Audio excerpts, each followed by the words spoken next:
YouTube, Finn here, that is of course FYNN. Thank you so much for helping me reach my goal of 50 subscribers for the month. It's really incredible. I couldn't have done it without you guys. Next goal obviously would be 60 and yeah, eventually 100. So guys, thank you very much. Appreciate that. And of course, thank you to Dynamo Magic who helped me so much to reach this goal. So yeah, of course, big shout out to him. And if you do like magic tricks, I would highly recommend watching his channel. Okay.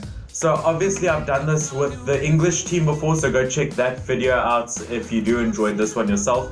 But I was recommended by someone in that comment section to do the French one, so I'll put that up here, that comment, okay?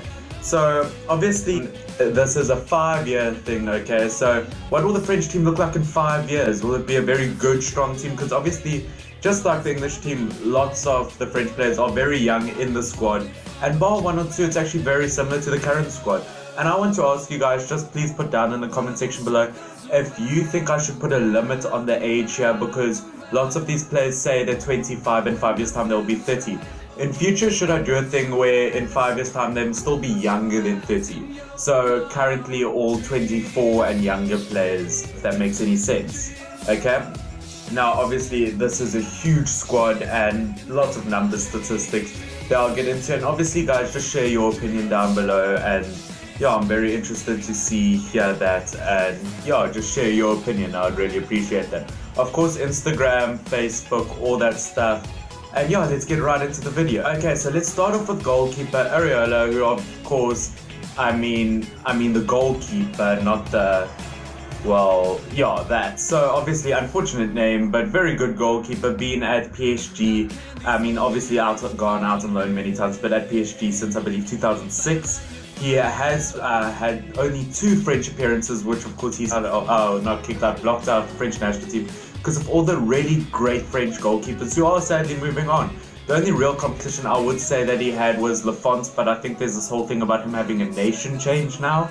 But yeah, in 5 years' time, Areola will be 31 years old, so obviously still very capable as a goalkeeper, of course.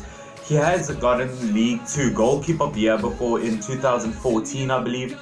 So yeah, for PSG, obviously I think he'll play a major part in upcoming years, with Buffon obviously retiring very soon I would assume. Okay, so obviously, yeah, I think he's probably going to be first candidate for goalkeeper, okay? In front of him, I've got the normal 4 defenders. First, I'm going to have to put Raphael Varane, okay? He was defender of the season, runner-up before. He is obviously, I'm saying, won the World Cup, because I think most of them have, obviously, young French players that won last year. He has been Team of the Year recently, multiple Champions League victories, and he's been at Real Madrid for 8 years, which is insane to think about considering he's still very young. He will be 30 in 5 years' time, so obviously he's 25 now. And I think one of the best young defenders in the world. I'm saying young, but yeah, relative to all other defenders, great defenders, he's still pretty young. Okay, obviously he was in the top 10 for Ballon d'Or last season. That is very interesting. Great defender. Let's move on. So the next defender I'm going to have to put in from Barcelona. Okay, obviously he went from Lyon to Barca. Very powerful header. That's why I have to put him in, because I think he's really good when it comes to that. He has been very injury prone lately, but he is back. He is scoring, he is defending, he's doing an incredible job, and I think he's seriously one of the best centre-backs out there. And I think he should have maybe been a nomination for Ballon d'Or last season, considering what he did with Barcelona and the French national team.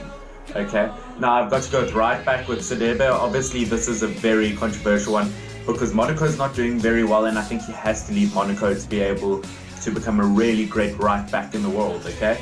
He has had 67 Monaco appearances, 18 French appearances, and he has obviously won League 1 and was in Team of the Year, okay? With Monaco obviously doing very well a few seasons back when they did win before they reached this downfall, okay?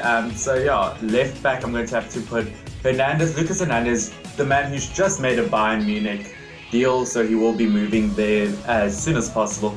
But before that has played at Atletico Madrid, obviously Champions League runner-up a few years ago. He has won the Europa League, Super Cup, as I said, just moved to Bayern Munich, and is more successful than his brother Theo Hernandez, who plays for Real Sociedad on loan from Real Madrid. So yeah, well done to him, obviously. Okay, now we move to the midfield. We've got 3 midfielders.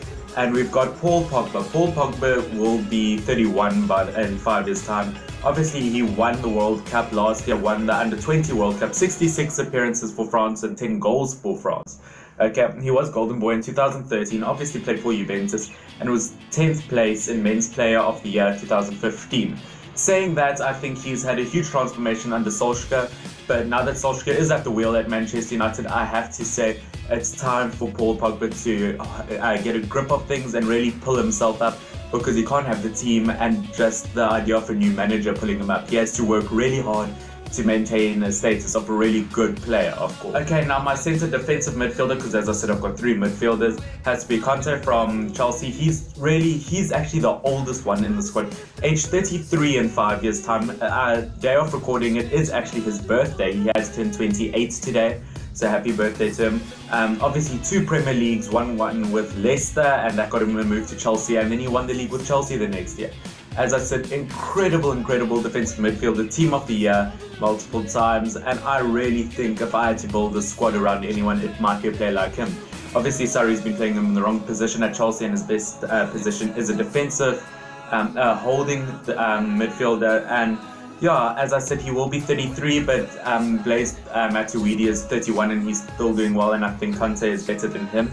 Therefore, by the age of 33, I think Conte could still do it. But that's why I did ask if I should put an age limit on this thing, if they should all still be younger than 30 in 5 years' time, okay? Now, the next midfielder, I'm not going to lie, at first I did put Tolisso in there, but he has suffered from injury recently, and a long-term injury. So I have left him out of the squad, unfortunately. I find players that end up getting horrific injuries can turn a little injury prone. So instead I have put the young Ndombele there, of course, very young player. He has got 6 assists this season, which isn't that great, but he's still extremely young. So yeah, I think he's lots of potential, some are saying. Obviously plays for Lyon, and there's a very bright future ahead of him, I think. Okay, now of course I've got 3 forwards in front of that. Let's start off with the right wing in front of them. I've got Thauvin, who's obviously got 2 League 2 titles, FIFA Under-20 World Cup, obviously, and League 1 Young Player of the Year a few years ago. And I think he's doing very well assist and goal-wise for France and Marseille, obviously his club, and lots of people are just talking about him, and he has had many links to the Premier League, okay? So I think I'm going to have to put him ahead of the likes of an Ousmane Dembele, who is not doing as well as Thauvin is this season. I think Thauvin racking up about 20 goals in total if you rack up and add up the assists and the goals, okay? But obviously, I think he's doing better than Ousmane Dembele, who moved from Barcelona to Barcelona from Dortmund and isn't doing that well, obviously being a bit cursed with injury. Okay, now on the left wing side, I'm going to have to put in a man who didn't end up going to the World Cup last year, Anthony Martial, who I think is still a really good attacker overall, and is Manchester United's top scorer out of players who still play for the club. Martial has won the FA Cup, but sadly didn't go to the World Cup with France. As I said, won many things at Manchester United in a short time there. 2015 Golden Boy, and Manchester United goal of the season with his first goal in one of his first plays in the Premier League against Liverpool. And of course, my striker just has to be Kylian Mbappe. The man's only 20 years old and has achieved so much in his time. He has won the League 1 with Monaco, League with France, with PSG, obviously, the Copa de France, Copa de la Liga, the 7th in Ballon d'Or 2 years ago, and last year was 4th in the Ballon d'Or. I can definitely say he's going to get at least 3 Ballon d'Ors in his career. I can definitely see that coming. He's definitely going to win the Champions League. He's really the brightest player at the moment. And off the pitch, he's still an amazing player. I mean, the whole thing what happened with Salah and that plane accident obviously ripped Salah, but I have to say he donated thousands and thousands. Obviously, that's a very noble thing and a very good thing. He donated for the search for him, and I have to say that's a really good act and really great of him. And overall, I think this French team is very powerful and just quickly being one of the best teams in the world in terms of youth and just the way they are coming up. The really big regret I have in this team is Antoine Griezmann. Obviously, I didn't put him in the team. I would really love to. So I think France is going to end up putting him in there, whether it's a centre forward behind Mbappe, whether he's striker and Mbappe on the wing, whether Antoine Griezmann has to move to a wing side, attacking midfield, as I said. but there's no way that the Atletico Madrid striker won't be, especially because he was so high up in the Ballon d'Or nominations last year and is placing, and I definitely think he will be in the team. I just haven't put him in this team because I want to ask you guys where you think he'll be put. Maybe midfield will be Pogba, Griezmann, then Ndombele, or Pogba, Griezmann and Kante on the side, with Griezmann attacking Pogba and Kante a bit further down. So guys, please tell me where you think Antoine Griezmann will end up in this team. I would really appreciate that because there's no way he's not going to be in this team somewhere. Just quickly, I want to say some honorable mentions. Of course, I've mentioned Dembele, obviously, his move and everything, and his injuries. Tolisso, his injuries. Pavard, the defender who's now moving to Bayern Munich, who scored that amazing goal in the World Cup. Fekir, the guy who's had lots of links to Liverpool, doing very well with his club Lyon in the French league. Okay, obviously Laporte hasn't gotten a French cap yet, only the under-20s and all of that for Man City. Very good defender, and I think he definitely does still deserve a cap, and maybe I think in 5 years' time he will be a really good French defender for the national team.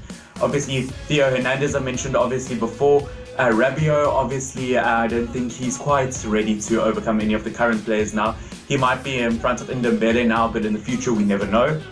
Kingsley Coman, obviously lots of injuries sadly, and he has said if he does get another leg injury, he will have to stop football because it is getting a bit too much for him with his leg injuries. And lastly, Digne from Barcelona to Everton now, and he was at PSG at a stage, but I don't think he'll really be a starting left back ahead of Hernandez. If he stays at Everton, I don't think that's possible. But otherwise, guys, as I said, thank you very much for 50 subscribers. I appreciate it so much. Subscribe yourself if you are not currently subscribed. Like this video, share, all of the good stuff. This has been Finn, FYNN. Cheers.